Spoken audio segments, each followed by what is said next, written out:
Hey everyone, welcome to the program, WRSA Radio. I am your host, G1. As always, I hope you're having a good week. I think this one is a sad one, to be honest. It's been 15 years since we had a major air tragedy in the U.S., and that long streak of good luck and good service has come to an end. Sadly, 67 souls were lost in the crash out of D.C. Reagan Airport.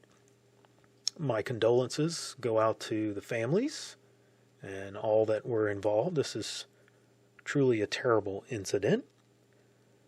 The investigation by NTSB is still ongoing, so we don't have all the details yet. In fact, there is some disinformation that is floating around out there that I think is being done to make a certain political point look terrible, a political position look terrible. I think they're trying to make it look like someone's taking advantage of the tragedy that has happened. And I'm not going to go delve into that information other than to say that if you're seeing things about the pilots or the passengers, try to confirm it from as many sources as you can. Okay. If you don't see that information repeated by at least a trusted source, then it's likely false or misleading. There's stuff floating around on social media that is just not accurate. Now, I'm not looking at this with an agenda. I'm just looking at it from a connection to aviation. I'm not a pilot, but I know some things. I've flown in small general aviation planes, and I've been the right seat navigator and radio guy, but like I said, I'm not a pilot. Part of my training for that role, however, is the same as someone who has a pilot certificate. So again, I know a little bit. I say all that because I don't want to overstate myself. I may be wrong on some of these things, but I'm not a complete blank slate either. I'm not speaking just, out of thin air. I understand some of the conversations that we've been seeing out there and reading from pilots and commercial pilots and the ATC people. So I kind of get the information that they're presenting out there. The general consensus is that the fault lies with the Army helo crew, unfortunately. When you watch the videos of the crash, when you see the video of the radar and the flight tracking, and when you sync all that up with the audio from ATC, that's air traffic control, you can get a rather telling picture. It's not a complete picture because we don't know what the pilots in the cockpit of that Black Hawk actually could see and what they were doing or thinking. We can speculate about that, and indeed a lot of people have. I'll do a little bit of that myself here shortly. But we don't know. We won't ever know for sure. But I want to address some of the things that we do know. And at the end, I'm going to speculate a little bit, like I said, and go out into the ether on a limb and ask a question about what may have happened or contributed to the accident. So first, let's get this off the plate. The plane and its crew were not at fault. Okay, they've been given clearance to land. They're on final approach, and they are focused on that task. They're going to be looking at all of their instruments. The pilot is focused down on the runway, and his instruments, he's shooting that approach. And the co-pilot is only occasionally glancing out of the windows himself. He's got his own responsibilities there that he's got to do. And it's nighttime, and they're not going to see very much outside anyway, outside of those runway lights, right?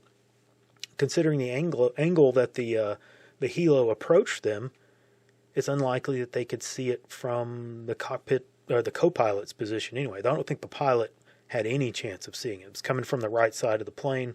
It would have been the co-pilot.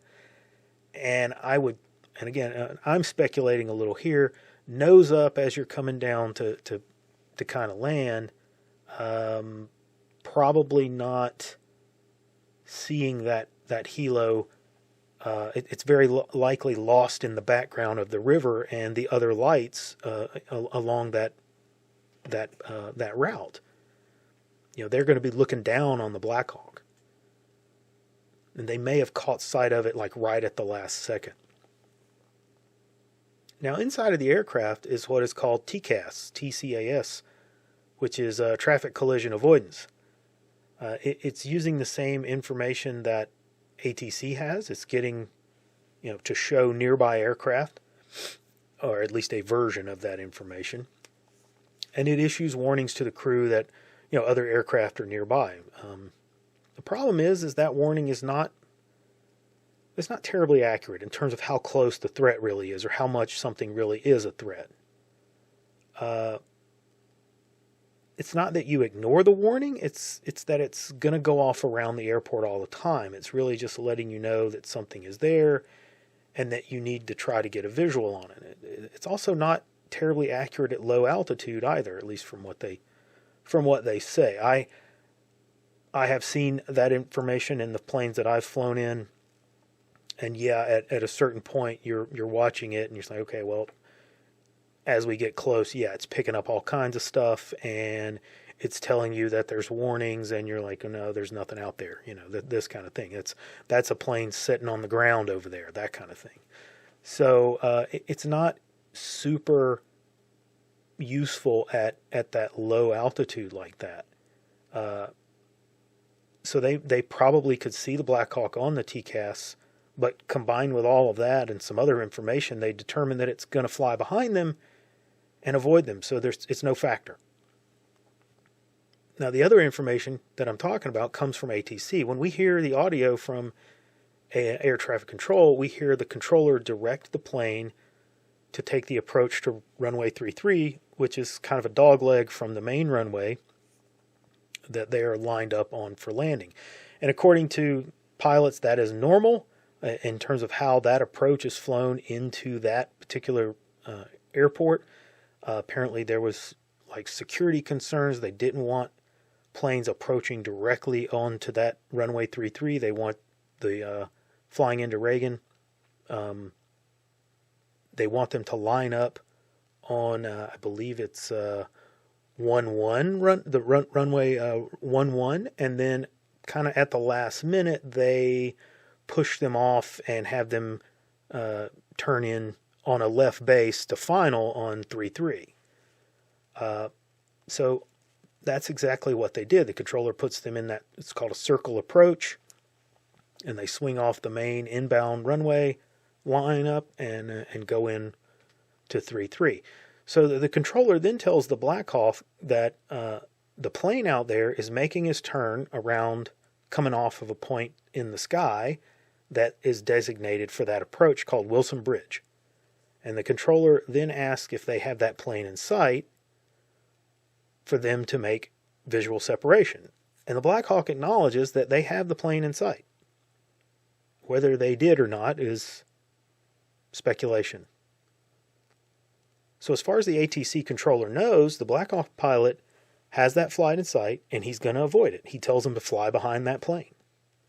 So all that's on the radio that the plane is hearing as well as they're making their approach. But at this point, the crash happens. From the video, the Black Hawk begins to climb up for some reason. It starts gaining altitude and just flies right into the rear of the plane. When you look at the sectional charts for that area, the helicopter charts, there is a route shown for military helicopter flights up the river, and it gives the ceiling for that route as 200 feet. They are not supposed to fly above 200 feet to avoid this exact kind of situation.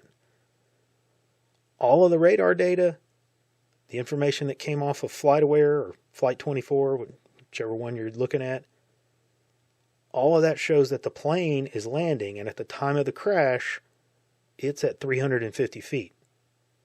So that aircraft, that Black Hawk, was above the ceiling that it was supposed to be flying in. And that's what President Trump was referring to when he said in his presser yesterday that the Black Hawk was too high. It's 150 feet above ceiling. So that is the how of the crash. Now what we need to understand is the why. Why was that Black Hawk not at the correct altitude and flying into that passenger plane as it made its landing.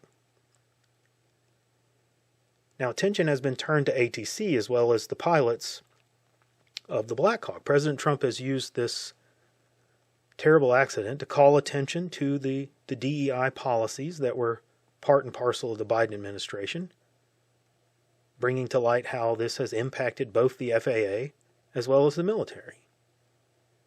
He's being very cautious about how that is done, but he's very correct there.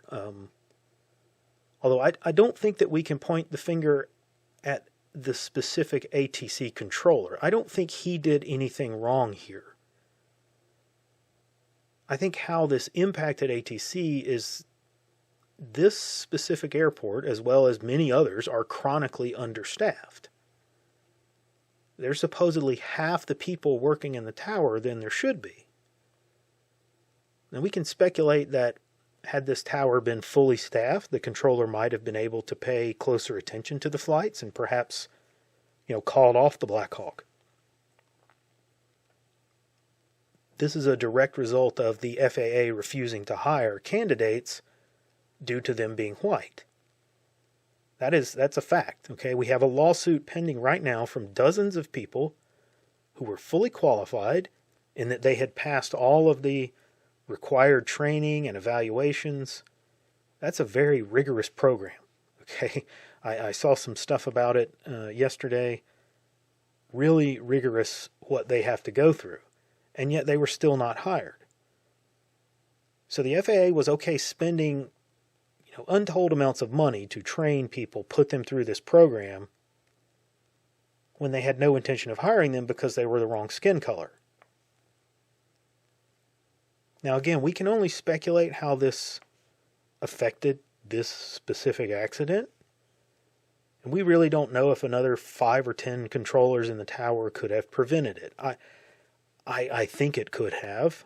I think it's safe to say that air traffic control is something that we could probably all agree on. We should err on the side of caution. It's better to be safe and be overstaffed than to be understaffed and have this happen all too often. So DEI did play a role in this. Probably not the direct cause of it, because like I said, I don't think the ATC, that particular controller, did anything wrong. But maybe there should have been 3 or 4 more controllers in there. So that brings us back to the Black Hawk crew. Did DEI have an effect on them? I think it's really too early to say for sure. However, this is kind of strongly being hinted at by the president. I think there is some delay in releasing all of the information about the crew because there's going to be some fallout from this. The pilot was not flying the Black Hawk at the time.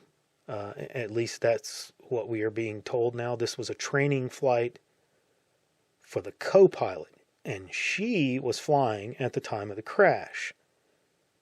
According to what has been said, and that's coming out of mainstream media, okay, so take that with a grain of salt, but they're presenting this, so I have to assume that they would spin this a different way if it wasn't true, The co-pilot was female and had less than 500 hours. The pilot was male and had 1,000 hours of flight time, which is not a lot. It may be a lot of helicopter flights because they're shorter flights. Maybe they've taken but 1,000 hours is still 1,000 hours. And just as an example, in order to be a mission pilot for Civil Air Patrol to fly search and rescue missions, you got to have 300 hours at least. So 1,000 hours is not that much. Was this female co-pilot a diversity hire? I don't think we can say that. It's possible. Maybe she was. Perhaps she was given some passes to get into place and be in training where another candidate should have been. I don't know. That is really speculation on our part. We have no information about this person. And I don't want to disparage her if it's undue. She may have been fantastic. I don't know. We don't want to crap on somebody if they're not deserving of that, But I think there's more to that, and that is why the administration is slow rolling this information out. We don't know her name yet. At least I haven't seen it. I don't think they want to be seen as trying to take political advantage of this situation any more than they already have. They want to use this as a leverage to reform the FAA and fix those DEI problems, but they don't want to look like they're trashing somebody that, again, may not actually deserve it. But we'll see how this plays out over the next few days. Now, for the wild speculation before I close, this Black Hawk was a special version in that it was not the normal, flying cargo truck that flies soldiers around. This was a VIP bird, set up to fly, general officers, special passengers, diplomatic, that kind of stuff. And it had a better appointed cabin, a different paint scheme. It's called a gold top because the roof of it's painted gold. It's all comfortable seats and carpet and stuff like that on the inside. Normally, it would be flying an officer to the Pentagon or something like that. And indeed, it looks like this training flight might have included that. Flight up to a location, the Pentagon or somewhere north, dropping off somebody. So probably, and again, I'm speculating, the pilot flew this bird up and flew the VIP up, dropped them off, and then they're coming back, and they let the co-pilot fly back as to give her some stick time. Coming back to Joint Base Andrews, and then this crash happens. So if you knew this information, you knew that those birds flew those kinds of missions, and if you watch FlightAware, Flight Tracker, Flight 24, whichever one you're using, and you see those call signs that they use, you can put kind of two and two together and say, okay, I know when I see that call sign that those special birds are flying. Again, it's public source information. You can watch them during the day to figure all that out. You know that it's likely got a VIP on board. Maybe it does. So it's very possible that you could, if you were, say, a foreign power looking to cause harm to the U.S., you could see this flight take off, and as it approached the airport, perhaps blast it with a GPS jammer, cause all kinds of problems, which might lead to this very type of accident. So it's entirely possible that this was the work of someone wishing to cause problems. But they didn't manage to get a VIP target. They just killed 67 souls. And that's all I got time for this week. Like and subscribe. Come see us over on Gab, Nice Crew, and the Cold Fury blog. And I'll see you on the next episode.